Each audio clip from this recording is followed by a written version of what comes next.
कैसा है मेरा दोस्त? अच्छे होंगे। चलिए आज हम लोग का थर्मोडायनेमिक्स का जो भी थर्मल इंजीनियरिंग का जो हम लोग का पोर्शन है सब्जेक्ट थर्मल इंजीनियरिंग का, जो कि first topic sources of energy और इसके क्लासिफिकेशन हर चीज़ आज हम लोग जानेंगे। तो सबसे पहले हम लोग जानते हैं कि क्या होते हैं। आप लोग को पहले से पता है कि सोर्सेस ऑफ एनर्जी में दो टाइप के एनर्जी होते हैं, रिन्यूएबल एक non renewable source of energy. तो आप लोग तो जानते ही हैं कि रिन्यूएबल क्या होता है, नॉन रिन्यूएबल। इसी पर पहले डिस्कस करेंगे, उसके बाद आगे चलेंगे हम लोग क्या होता है, टाइप्स भी पढ़ना है, क्लासिफिकेशन में सब कवर होगा। बस आप लोग पैसेंस अपने आप को बनाए रखें। देखिए रिन्यूएबल का मतलब क्या आपको समझना है। रिन्यूएबल से ये समझना है पारंपरिक रूप से जो चला आ रहा है, पारंपरिक से तो लोग को क्या समझा, मतलब ओल्ड टाइम से, पुराना समय से आ रहा है। तो क्या हो सकता है? सनलाइट भाई, दिमाग में तो आ ही गया होगा आप लोग का। सनलाइट हो गए, विंड हो गए, इस टाइप के जो होते हैं रिन्यूएबल सोर्स ऑफ एनर्जी। अब देखो रिन्यूएबल जो होते हैं ये किस में, रिन्यूएबल कभी भी होते हैं तो क्लीन एनर्जी, एनर्जी क्या करते हैं, साफ सुथरा रखते हैं। कभी देखा है रिन्यूएबल, मान लो सनलाइट अब निकल रहा है, रे निकल रहा है, तो लोग से तुम लोग कुछ मतलब दूषित तो नहीं ना कर रहा है, रे पॉल्यूशन को तो दूषित नहीं कर रहा होगा, नहीं कर रहा होगा। नेचुरल सोर्स को हम लोग क्लीन रखता है, नेचुरल प्राकृतिक का देन है तो वो साफ ही रहेगा। उसके बाद अगर देखा जाए जैसे कि एग्जाम्पल सनलाइट, विंड हो गया ना, और ये हमारे साइनिंग और ब्लोइंग रखते हैं। लेकिन एक और बात याद रखना, डिपेंड्स किस पर रहता है, ये टाइम एंड वेदर पे होते हैं। अब हम ऐसे इसलिए क्यों बोल रहे हैं, अब ये तो बोल सकते थे भाई कि ये इंटरडिपेंडेंट भी हो सकते हैं, तो डिपेंड क्यों बोल दिया? अरे इसलिए बोल रहे हैं क्योंकि ये टाइम और वेदर इसलिए डिपेंड होते हैं क्योंकि अगर मान लो मौसम अगर ख़राब हो गया तो तुम लोग देखता है कि काला बादल आ गया, तब तुम लोग बोलते हैं पानी गिरेगा भाई। तो पानी गिरेगा तो क्या हुआ, तुम लोग का किसी वेदर पे डिपेंड हुआ कि नहीं हुआ? अब वेदर पे करे तो ऑब्वियसली अगर बोला जाए तो टाइम पे भी होंगे ना, अरे होंगे ना, हाँ बोलो ना, होगा। तो देखिए इस टाइप का जो भी एनर्जी है ये सब रिन्यूएबल सोर्स ऑफ एनर्जी है। अभी हम लोग डिफाइन करते हैं, क्लासिफिकेशन करेंगे, वेट करो ना बाबू। अब चलिए देखते हैं आगे। रिन्यूएबल सोर्स एनर्जी तो क्लियर हो गया। अब हम लोग दूसरे टॉपिक पे, लेकिन दोस्त हिम्मत को बनाए रखना, हम लोग को सेमेस्टर को लड़ना है, ठीक है। चलिए अब रिन्यूएबल सोर्स एनर्जी क्यों जरूरी है ये पढ़ते हैं। Why renewable energy important. देखो रिन्यूएबल सोर्सेज हम लोग इसलिए पढ़ रहे हैं क्योंकि ये हम लोग को जो इरिवर्सिबल होते हैं, क्लाइमेट डैमेज नहीं करते, क्लाइमेट डैमेज नहीं करता है, ये ज़िंदगी भर आते ही रहेगा, ये नहीं कि आज आ रहा है तो कल नहीं आएगा, है ना। तो इस टाइप के सोर्सेज ऑफ एनर्जी को रिन्यूएबल बोल सकते हैं। और बिकॉज ये, और इसके साथ साथ एक बात याद है तुम लोग को, तो लोग सोच रहे क्या बात बोल रहे हैं, मतलब कि पहले 1 2 3 साल 4 साल मोदी का जरा जो खत्म हुआ था, मोदी का राज नहीं था उस समय, तो हम लोग देखे कि तेल का दाम बड़ा कम था। या फिलहाल में भी बोल सकता हूँ, उन्हीं को ब्लेम डायरेक्ट नहीं कर सकते ना, तो लोग एक्शन ले लेगा तब। तो फिर उसके बाद देखो उस समय तेल पर लीटर कितना भरा था, 50-60 रुपये में हो जाता था। हम लोग का घूमने फिरने का खर्चा भी उसमें हो जाता, 100 रुपये ले जाते थे। लेकिन अब तो तेल का इतना दाम बढ़ गया ना भाई, कहो मत। नहीं आसमान का जो ज़मीन से तले आसमान खड़ा सड़क से आ रहा है ना, बोलना तो नहीं आ रहा लेकिन बोल दे रहे हैं ऐसे, समझ में आ रहा है। तो अभी तेल का रेट बढ़ रहा है कि घट रहा है, तुम लोग बताओ। मैं नहीं बोलूँगा इंक्रीज हो रहा है कि डिक्रीज हो रहा है, ऑब्वियसली ये इंक्रीज ही होगा, बिकॉज अब एनर्जी का जो खपत है वो होते जा रहा है, ज़्यादा दिन पे दिन बढ़ रहा है, क्योंकि पॉपुलेशन जो है ये भी तो हो रहे हैं। अब चलिए थोड़ा सा और टॉपिक डील करते इसी पे, और एक साथ रिन्यूएबल एनर्जी किस ज़रूरत पड़ेगा, क्योंकि फैक्टर पर भी डिपेंड करते हैं। अभी गवर्नमेंट का जो फैक्टर होगा रिन्यूएबल सपोर्ट बहुत ज़्यादा मात्रा में कर रहा है ना भाई। लेकिन अगर नॉन रिन्यूएबल बोला जाए तो नॉन रिन्यूएबल का नाम सुनते ही बड़ा गुस्सा लग रहा है आपको। क्यों गुस्सा लग रहा है? क्योंकि फॉसिल फ्यूल्स क्या है, नॉन रिन्यूएबल सोर्स है क्या रिन्यूएबल है? अब तो लोग समझदार है भाई, तो लोग तो समझ ही रहा हूँ मैं क्या बोलना चाह रहा हूँ, है ना। तो ये non renewable source of energy है ना। अब चलिए देखिए क्या कहते हैं, renewable sources non renewable sources को बनने में बहुत समय लगते हैं कि नहीं लगते हैं, इसलिए बनते हैं। फॉसिल फ्यूल देखो हज़ारों साल के बाद बनते हैं, फिर तेल मिलते हैं, उसके बाद उसको यूज करते हैं, तो उसका तो एक्सपेंसिव तो होगा ही ना होगा, है ना। ये भी बात है। अब देखिए अब इसको तो दोबारा बार बार तो रिगेन यूज नहीं कर सकते हो, एक ही बार आता है, फिर एक ही हाल ताली बजाकर निकल भी जाता है। लेकिन renewable source most type of energy होते हैं। आप हम रिन्यूएबल सोर्स का एनर्जी का टाइप पढ़ते हैं, देखो क्या होता है। देखिए solar energy, wind energy, hydro power and heat energy, एक बायोमास होता है। देखो क्लासिफिकेशन अलग कर रहे थे ना फर्स्ट टाइम में, क्लासिफिकेशन आना गया, आ ही गया। अब देखो सोलर एनर्जी, वाह सुनने में कितना अच्छा लग रहा है, या बोलने में भी सोलर एनर्जी।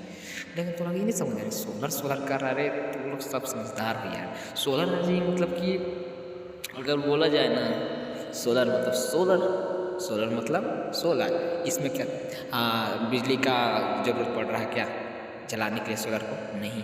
लेकिन किसका ज़रूरत पड़ रहा है इसमें, आप लोग को हम डिफाइन करेंगे, पूरा डिफाइन करेंगे भाई। सोलर के लिए स्पेशल हम डिफाइन रखे हुए हैं, तो लोग को भी जस्ट करेंगे, लेकिन थोड़ा सा ऊपर मान लो नहीं बोला जाता है कि कम से कम तो तैरना तो सीख लो यार। अगर तैरने आ गया ना तो तुमको फिर हम नहीं बोलेंगे भाई नीचे जाकर देखो ज़मीन के अंदर, पानी के अंदर जाकर नीचे में जाकर देखो क्या गिट्टी है कि बालू क्या है, ये तुमको मालूम करना है, ये हमको नहीं मालूम करना क्या है। लेकिन कम से कम अगर तैरने का तरीका मालूम चल जाए ना, तब फिर तुम कितना भी बहाव में, कितना भी बाढ़ के अंदर चल जाओ या कितना भी समुद्र के अंदर चल जाओ, वहाँ से तो निकल ही जाओगे, क्योंकि तुमको प्रोसेस मालूम है किस तरीके से हमको चलना है, किस तरीके से छलांग मारना है, किस तरीके से पैर को चलाना है ना नदी के अंदर। मछली देखा है, मछली फड़फड़ाता है। चलो देखिए बताते हैं सोलर एनर्जी, बात बहुत ज़्यादा हो गया। देखिए सोलर एनर्जी जो होते हैं ये टेक्नोलॉजी, नया टेक्नोलॉजी है या पुराना टेक्नोलॉजी, जो भी तुम लोग समझोगे समझ लो अपने आप में। ये कहाँ से मिलते हैं? ये हम लोग को सनलाइट बाबा जो भगवान सूर्य भगवान हम लोग को सोलर एनर्जी को प्रोवाइड करा। अगर सूरज भगवान नहीं आएंगे ना तो बड़ा दिक्कत हो जाता है ना। उसके बाद अगर सोलर एनर्जी के comes into the solar energy का आते ही हम लोग क्या हो गया, पावर और सप्लाई सब चीज़ आना स्टार्ट हो गया है ना, इलेक्ट्रिसिटी प्रोड्यूस करने लगे ना।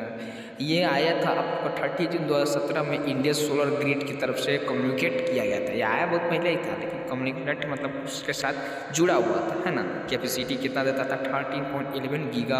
ये GW मतलब क्या होता है I don't know, but you have to most talented है ना, ये तो हम समझ ही रहे हैं। तो देखिए सोलर एनर्जी करंटली बहुत सारे इसके एप्लीकेशन होते हैं। एप्लीकेशन का मतलब क्या समझ रहे हो, मतलब ये हीट देते हैं और क्या देते हैं इलेक्ट्रिसिटी जनरेशन, मतलब हीट के साथ तो इलेक्ट्रिसिटी बोला जाता है, सॉरी इलेक्ट्रिसिटी जनरेशन करवाते हैं ना, प्रोड्यूस होते हैं। इसके साथ साथ एक और चीज़ होती है दोस्त, क्या होते हैं लाइटिंग देते हैं है ना, बहुत सारे इसके मतलब एप्लीकेशन मतलब तो लोग सोच रहे क्या ही बोल रहे हैं एप्लीकेशन, अरे भाई विशेषताएँ कैरेक्टरिस्टिक्स है ना, उसी का सोलर एनर्जी का कैरेक्टरिस्टिक पढ़ रहे हैं। अब तो लोग का आवाज़ कुत्ता का भी आवाज़ आ रहा भोंक रहा है, अब तू लोग कुछ थोड़ा ना बोल रहे हैं, मतलब बगल से आया होगा सुना था आपने।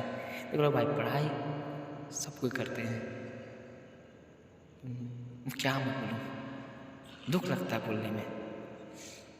अगर आज मेहनत कर रहे हैं ना तो एक दिन ये मेहनत हम लोग का रंग लाएगा दोस्त। तो मेहनत करते रहना है, अभी तो शुरुआत ही किए हैं, तो पूरे जंग को लड़ना बाकी है दोस्त। अभी तो शुरुआत ही किए हैं, जंग को लड़ना पूरा बाकी है दोस्त।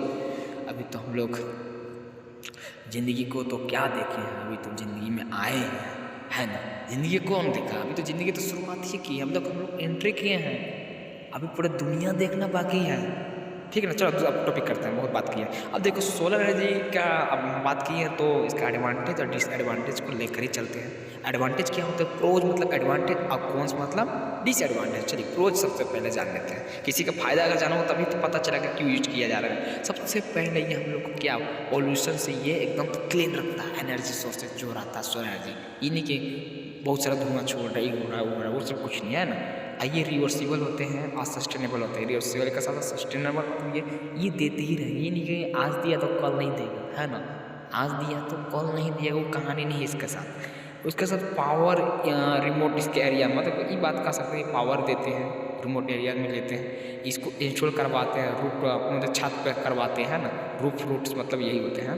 उसके बाद हम लोग इससे जो इलेक्ट्रिसिटी होता है, बिजली बिल जो कम होता है। अब भाई जिसके पास पैसा होता है थोड़ा ना सोलर को लगाएगा, जिसके पास पैसा नहीं है वही ना, ऐसा बात नहीं है दोस्त। देख लो सबका अपना अपना अकॉर्डिंग अपना अपना नीड्स होते हैं, ज़रूरत पड़ता तो कभी भी किसी कोई भी चीज़ लगा सकते हैं, बट मतलब थोड़ा सा मजाक तो कर ही सकते हैं विदाउट परमिशन नहीं भाई, अगर परमिशन दोगे तभी करेंगे। ठीक, अब आगे चलते हैं।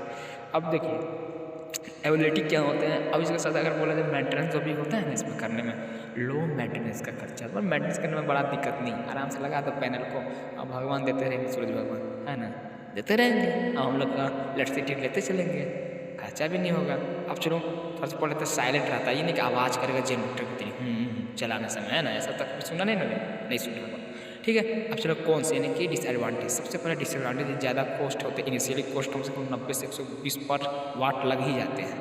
ये पावर को जो पर डे ड्यूरिंग डे पे होते हैं, ये नहीं कि आज मतलब सूरज भगवान अगर आए तभी तो पावर प्रोड्यूस होगा, नहीं आए तो फिर तो बड़ा दिक्कत हो जाएगा।